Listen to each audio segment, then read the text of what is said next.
Greetings, YouTube. I don't know how many of you have seen the original 1951 version of The Thing. And it's a classic, and it has been said that it was the beginning of the aliens come to Earth and monsters trying to kill us all kind of a genre of movie making. But I'll be honest, I didn't think it was a very good movie.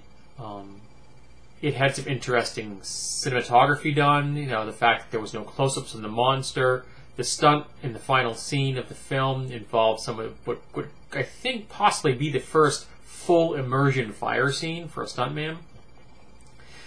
But I didn't think it was very good.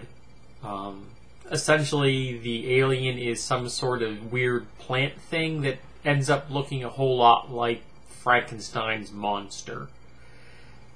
Yeah, it was kind of dumb. But it was a classic, and it wasn't scary, though. Even as a kid, I was not scared by this film. I thought it was a goofy science fiction monster movie. That's was what it was to my eyes, even when I was like 9 or 10. It wasn't thrilling in the least. It wasn't a thriller. It wasn't a mystery. You know, it wasn't a horror movie. It was a monster movie. However, this, The Thing, John Carpenter's The Thing, is a horror movie, a thriller, a science fiction film, and a monster movie. And to boot, it's got Kurt Russell as the main character. And as anyone who's seen some of my reviews, I love Kurt Russell. I think he's a wonderful actor. I've been watching him for my entire life.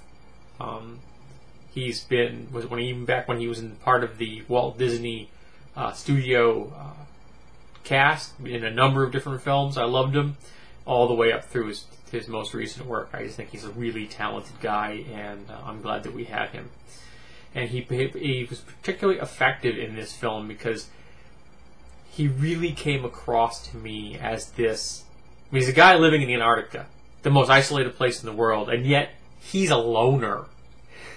He's a loner, quite possibly alcoholic, in the loneliest place on the world, on the planet, and yet he still sits apart from all the others, you know? He still doesn't want to be that intimately connected with the rest of the group, which was interesting. I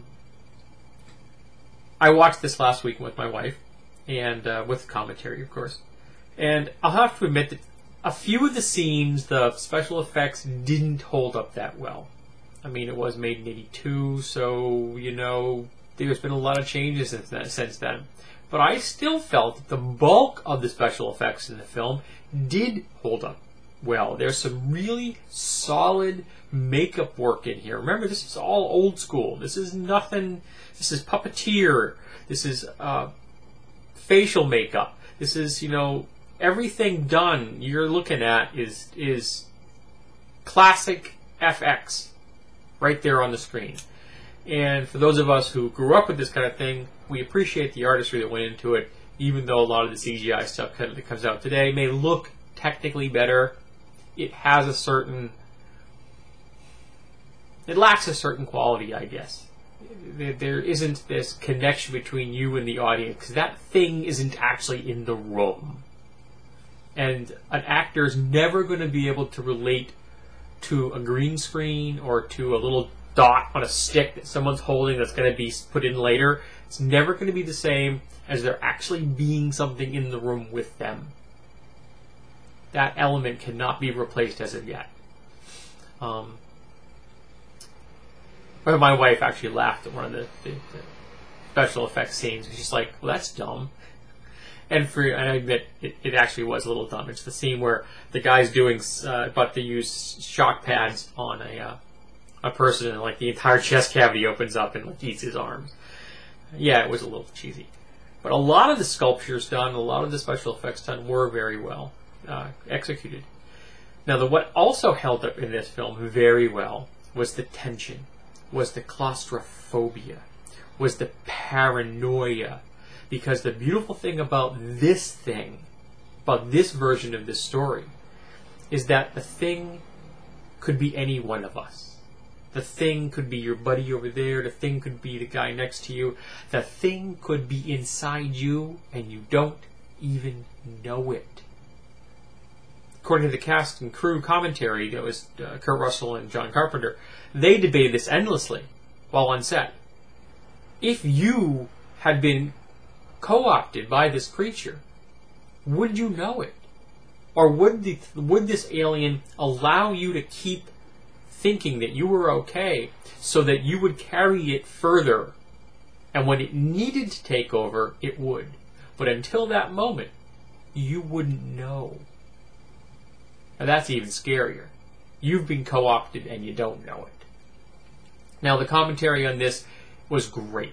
You got to hear about all the different things, the problems they had, the things that just kind of happened at happenstance, how they reshot scenes, how they cut scenes, how they reduced some of the scenes. Because again, I think that the artistry in editing and in putting a final film out is taking things out you don't need.